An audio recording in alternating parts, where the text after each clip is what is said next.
Olá pessoal, meu nome é Vitor Matos e eu sou estudante de fisioterapia.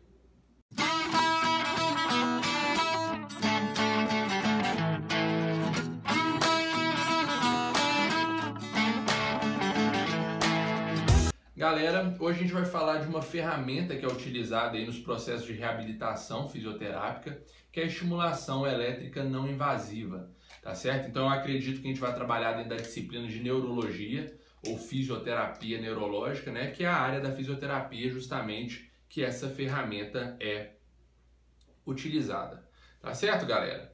Então essa aula aqui ela está sendo baseada em um artigo científico. Tudo bem, um artigo de 2006 aí, ele não é tão recente, mas ele é muito importante para que a gente entenda sobre as técnicas mais atuais sobre esse mesmo tema, não é mesmo, galera? Então, vou colocar o título do artigo aqui no quadro.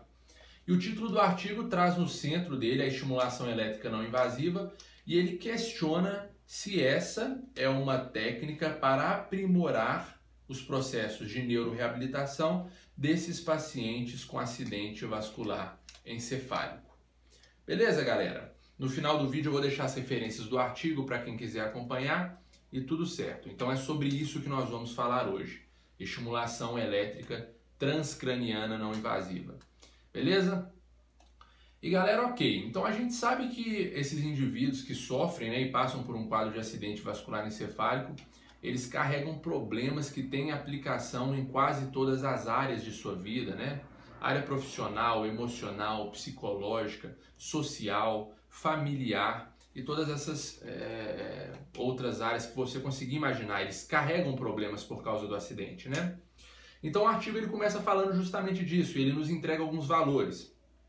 E ele nos diz que 2/3 dos indivíduos que passam por esse acidente, eles não conseguem regressar às atividades normais do dia a dia. E um número muito maior do que esse jamais consegue voltar às atividades profissionais como faziam anteriormente, né?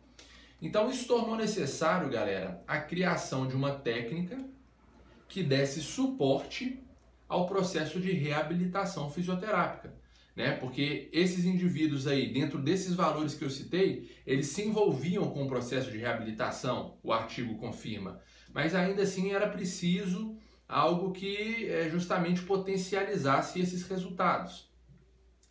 Ok, então as pesquisas iniciaram, né? Com certeza muito antes do artigo ser postado, as pesquisas iniciaram e elas iniciaram com animais, né? Como sempre, e animais diferentes dos seres humanos.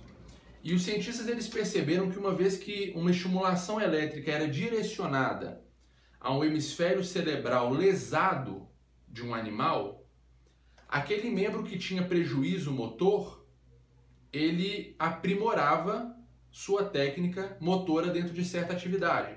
Ou seja, tinha uma diminuição desse prejuízo motor no membro parético ou no membro lesado. Ok, muito legal.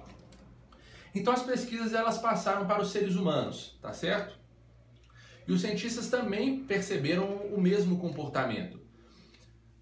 Uma vez que o ser humano recebe essa estimulação elétrica não invasiva em seu hemisfério cerebral lesado, né, no hemisfério cerebral que passou pelo acidente vascular aí, ele tinha uma diminuição do prejuízo motor no membro parético.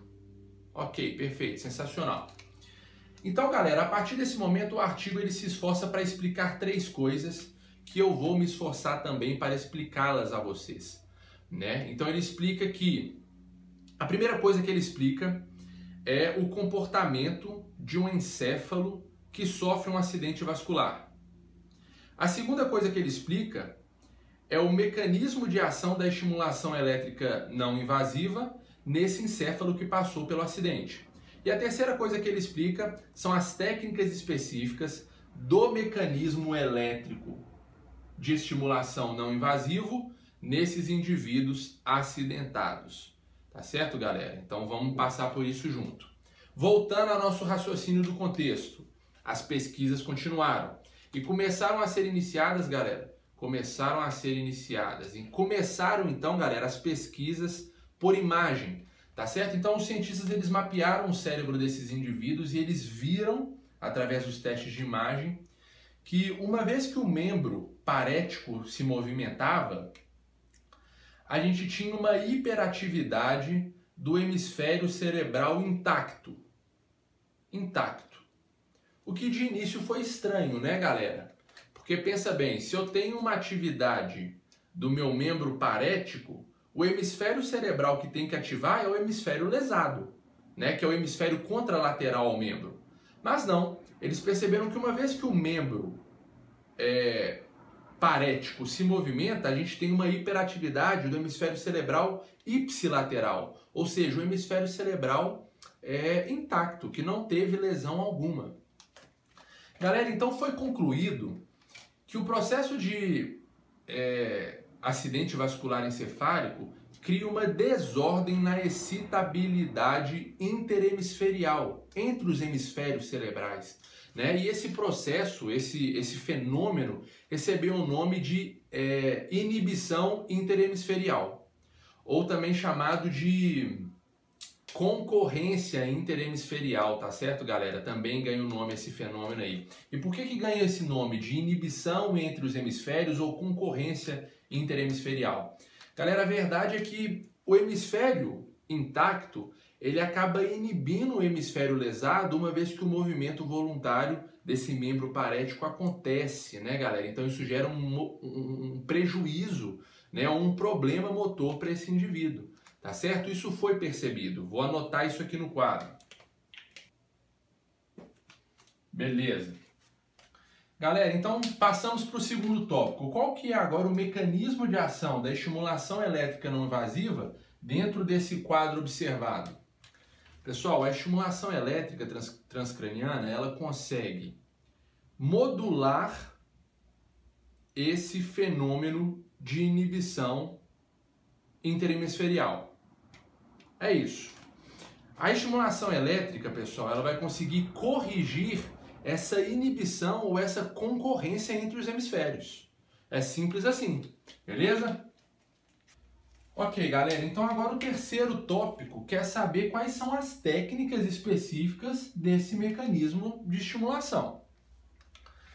Beleza, vamos começar falando, galera, que o segundo tópico ele nos ensinou que a indução de estimulação elétrica consegue modular ou regular a excitabilidade neural. Isso é importante. Ok, mas como que isso acontece? Galera, a estimulação elétrica não invasiva, ela consegue aumentar a excitabilidade neural em uma região do cérebro ou consegue diminuir a excitabilidade neural em uma região específica do cérebro. Ou seja, dependendo dos parâmetros que você joga no aparelho, galera, você consegue aumentar, que o artigo usa o termo upregulate, tá certo? A excitabilidade em uma região do cérebro, ou consegue diminuir, o artigo usa o termo downregulate, tá certo? A excitabilidade no cérebro, galera. E por que eu prefiro o termo em inglês? Porque não é aumentar a excitabilidade até ficar muito alto. Não, galera. É upregulate, ou seja, é aumentar até que fique regulado. É aumentar objetivando a regulação entre os hemisférios. Não é diminuir a excitabilidade até que fique muito baixo. Não, galera, é downregulate, ou seja, é diminuir até que fique regulado. Tudo objetivando, galera, o quê? Uma modulação ou regulação entre esses hemisférios. Tá certo, galera? Ficou claro? Vou anotar isso. Beleza, galera? Ok, pessoal, então esse é o momento do artigo em que os autores começam a buscar pela melhor estratégia de aplicação dessa estimulação elétrica não invasiva. Tá certo? Então, antes que a gente prossiga, vamos tentar fazer um resumo de tudo que a gente viu para que a gente consiga raciocinar junto com os autores. Olha aqui. A gente começou falando sobre as dificuldades das vítimas de acidente vascular encefálico no dia a dia, não é mesmo? Então a gente falou sobre aqueles números, aqueles valores e a gente percebeu a necessidade de uma ferramenta que desse suporte a essas vítimas dentro do processo de reabilitação fisioterápico. Ok, então a gente conheceu a estimulação elétrica não invasiva. Aí a gente falou sobre o comportamento de um encéfalo acidentado. né? Algo como se fosse a patogênese do acidente vascular encefálico a nível cerebral, a nível celular, a nível bioelétrico, né? Algo como se fosse a patogênese. Uma coisa que eu não queria deixar de comentar é que eu disse que esse processo de competição interhemisferial é como se fosse a patogênese do acidente vascular encefálico. E eu sei que a patogênese do acidente vascular encefálico não é esse processo de competição entre os hemisférios, né? Eu disse isso para tentar sustentar ali a ideia e a sensação de que ele é um mecanismo que de fato cria a lesão nesses indivíduos, tá certo? Eu tô deixando isso registrado para nenhum médico ou qualquer atleticano chato venha comentar isso aí embaixo do vídeo, tá certo? Então valeu, vamos continuar. Paz e amor. Né? Beleza, depois a gente falou do mecanismo de estimulação da estimulação elétrica não invasiva, né? O mecanismo pelo qual essa estimulação consegue atingir esse encéfalo acidentado. Depois a gente falou sobre a técnica específica do mecanismo de estimulação dentro de um encéfalo acidentado. Resumindo aqui, galera, isso tudo. A gente aprendeu que uma vez que a gente consegue aumentar ou diminuir a excitabilidade encefálica, a gente consegue modular ou corrigir aquele processo que é chamado de inibição entre os hemisférios. E isso é muito legal porque a gente vai conseguir acabar com aquela competição interhemisferial que gera problema para o encéfalo acidentado. Beleza, galera? É isso que foi falado até aqui basicamente. Então, qual que é a melhor estratégia para aplicar essa estimulação elétrica não invasiva?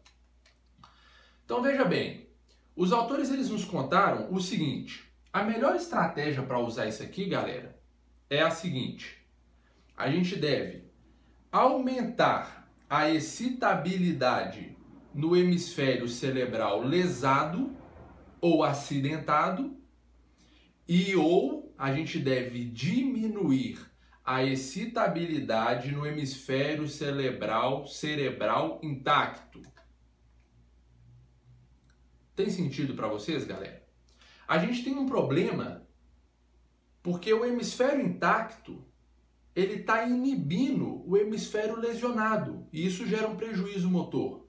Ora, diante disso, vamos diminuir a excitabilidade cerebral nesse hemisfério intacto. Dessa forma, ele não vai conseguir mais mandar a inibição para o hemisfério lesado. Ou então, vamos aumentar a excitabilidade do hemisfério lesado, de forma que a inibição que vem do hemisfério intacto não mais o comprometa. Tem sentido, galera, isso para você? Essa foi classificada como a melhor estratégia pelos autores. Vamos anotar isso aqui.